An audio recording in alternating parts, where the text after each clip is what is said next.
Daddies have always helped their children and wives. Daddies have always dug in when times got tough. Daddies have always left when times were lean to hunt for a meal or find a job. Daddies have always hugged. Our confidence returned. Daddies have always been last in boat. Children and wife can last and float. Daddies have always whispered, "I'm so proud of you." Daddies have always laughed, finding a way to tame the bleak. Daddies have always tried for their children and wives, even if they fell on their faces. For thousands of years, when times were grim, daddies would fight other daddies for reasons quite dim. Now times have changed. The wars continue. Machines do the fighting. So when times get really tough, old habits return. And daddies still go away for a while. Fortunately, we are learning. And now, distance is for writing.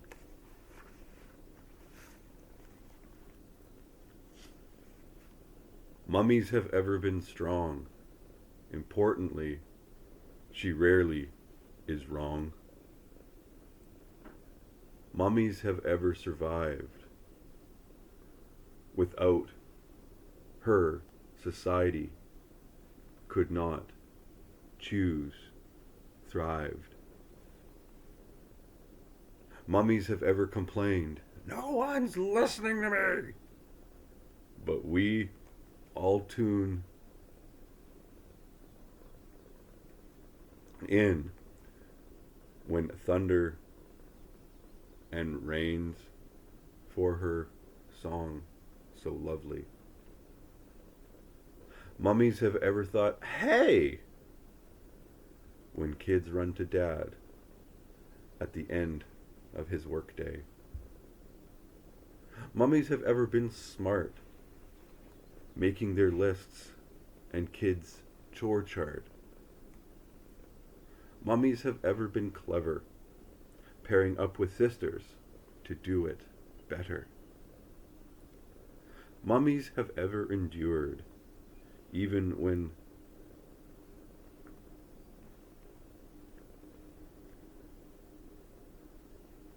bald baby's breakfast returned. Mummies have ever done the most, while being patient and gracious when others boast. Mummies have ever whispered promises to their fresh babies and felt sick and awful when promises bend on stressful Sundays. Mummies have ever loved their children and families. And now times are changing as mummies find ways to love themselves too.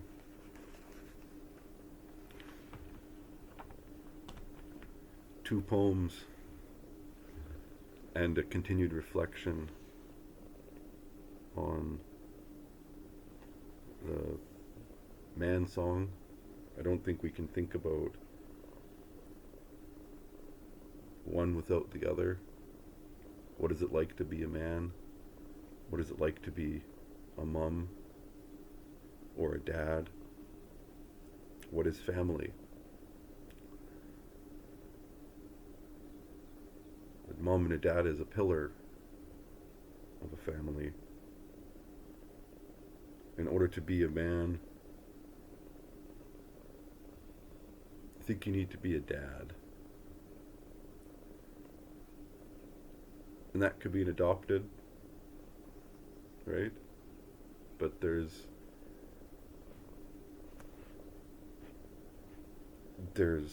physiological changes that will happen in your brain when you realized you were now responsible for a baby, a child, a kid, a teenager, somebody else. Just like physiological changes happen to a mummy. And again, it can be adopted as well.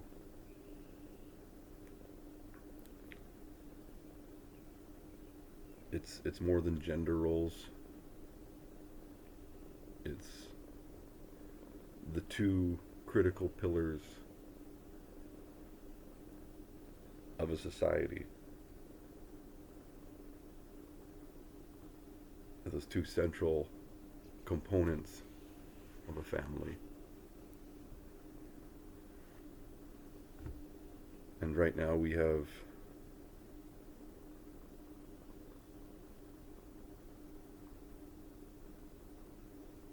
parents yelling and screaming at each other in courts, out of courts, on the phone, in front of their children, about everything and about nothing.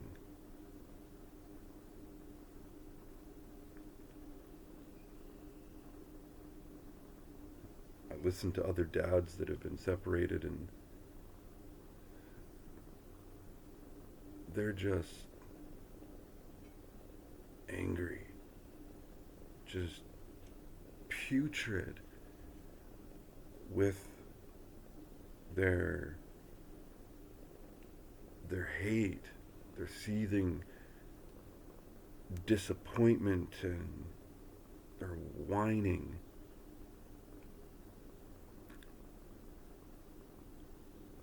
And I listen to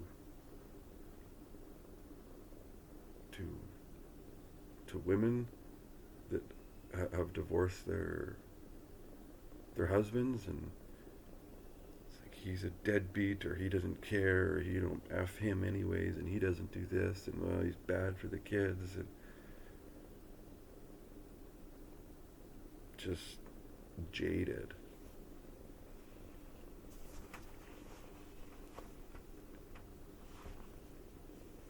And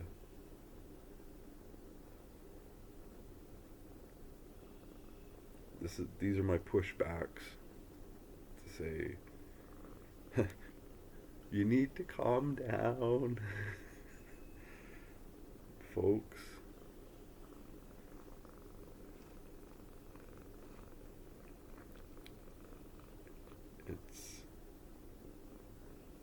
It's so much more important than just your family and just your argument. It affects the community, it affects the school, it affects everything, echoes out from your family into the community and the world. And I think if you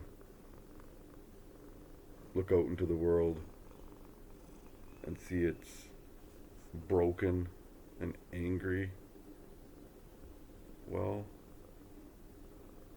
how much time are you investing into your family? You know, when you're really, really angry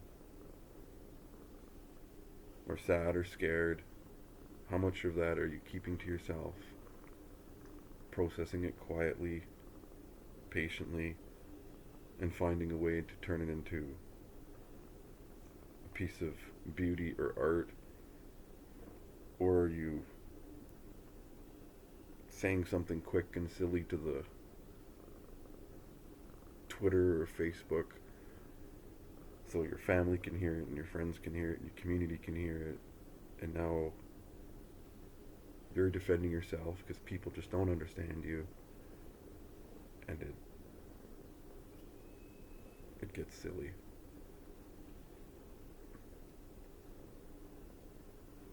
we're at an inflection point in history because never have men and women have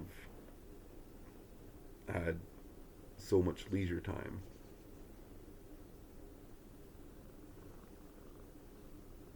Which gives us the opportunity, if we choose to take it, to really improve ourselves, to contemplate, improve our families, our communities, or we can spend it with our faces in our phones, seeking out the next, keeping up with the whomever episodes of the next 16 and pregnant whatever, or, Bridezilla reality show, or just generally mindless dribble and distractions from the work we should really be putting in to our family. Are we painting anymore? Are we writing anymore? Are we praying anymore?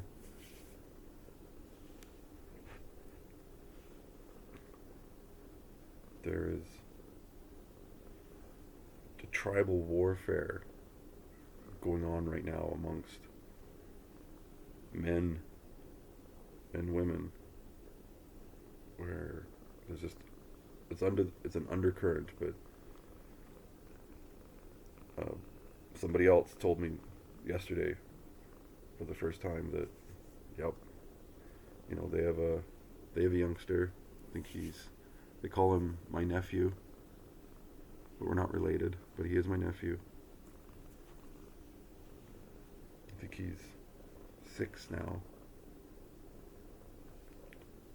Well, they're getting divorced, they're separated. And the man was sharing me already, he's kind of turning to some of the bitterness. It's like WWW, I guess everybody was right. Work, weather, and women, he says, like the 3 things that you can never trust. It's like, oh dear. I said, no. WWW. Work, weather, and wife. The 3 things that always make you laugh.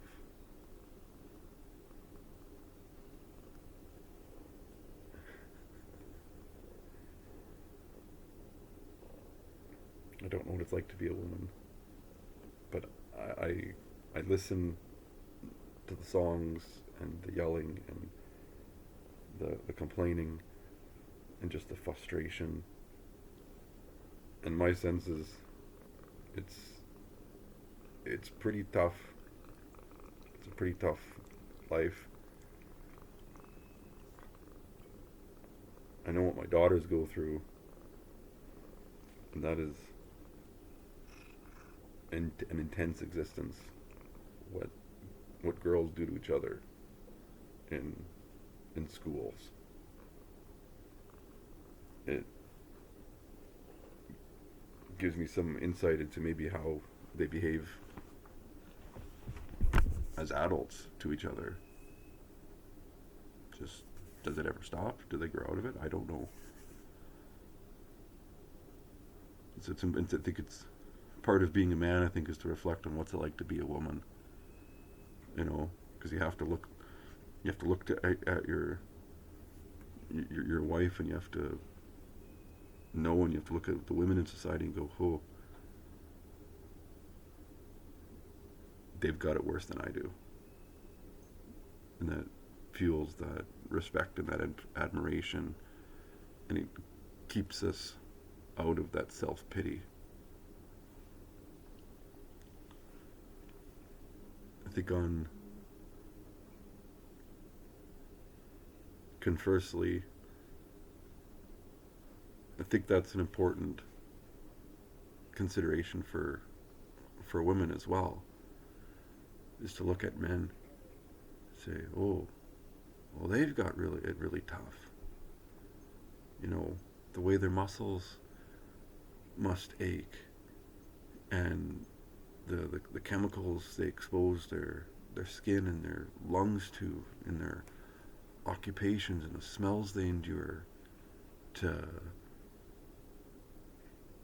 to earn an income for their family. The private fears they have that they share to no one and they just keep because they don't want to be a burden, right? I think women need to look at men and convince themselves that no, it's harder for a man because everything they're going through on an intellectual level, cerebrally, they're going through it alone. They don't have a group of men they can really connect with and share their emotions with, right? And I think when women do that and when men do that, each look at each other and say, wow, you have it worse. You know? It creates that admiration and that reciprocity. When you realize you're really content with your own job and responsibilities in the family and in the community because you wouldn't want to do her job. As bad as you think you have it, she wouldn't want to do your job. I think that can really keep the peace, and that's teamwork. The reason why goalies are so respected, especially in hockey teams, because everyone wants to play hockey. No one wants to be a goalie.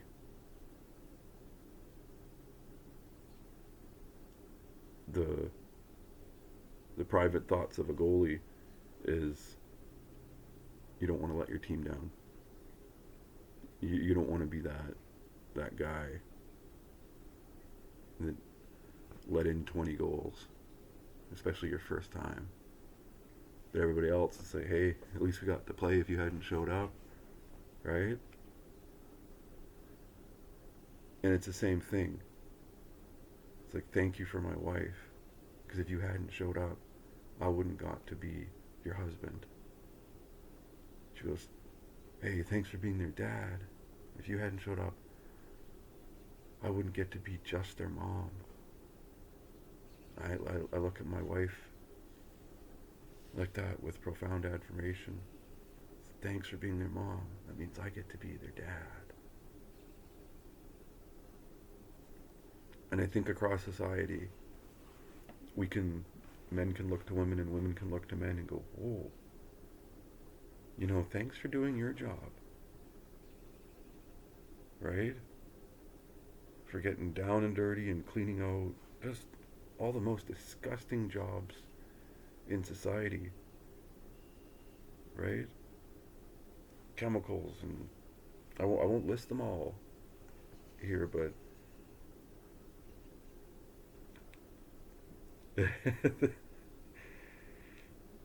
some of the jobs men take on. But likewise, men need to look to the women in their family and their community and see that they also have a tough job and it's a harder job. Sometimes the hardest part about being a woman is having to interact with and compete with other women. And that's definitely, I think, sometimes the hardest part about being a man is just interacting with all those other men that, are always jockeying for position or always feeling alone that you're going through this, but you can't tell them, and what if they find out, right? Don't be a punk. They'll tell you in prison, right? Don't cry. Don't let them know they're getting to you, and they'll really come after you, right? each of us have to be an island. I think women can appreciate that. That imagine going through life with very, very few or never having a friendship or connection like a woman has with her female friends. I think that should drive some pause and some respect. I think men need to pause and say, what's it like being a woman? Right?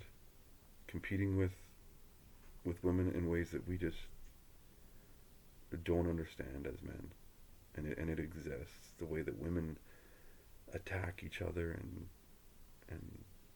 you know, comment and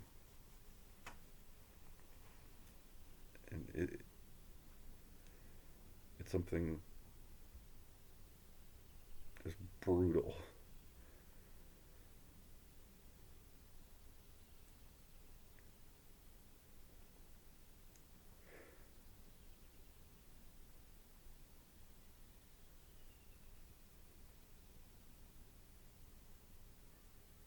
I think that's our only way forward is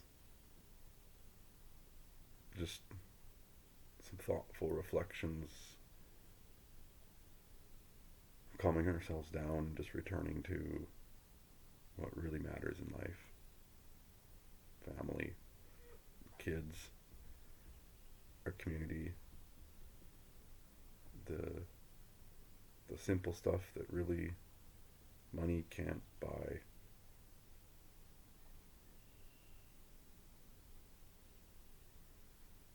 So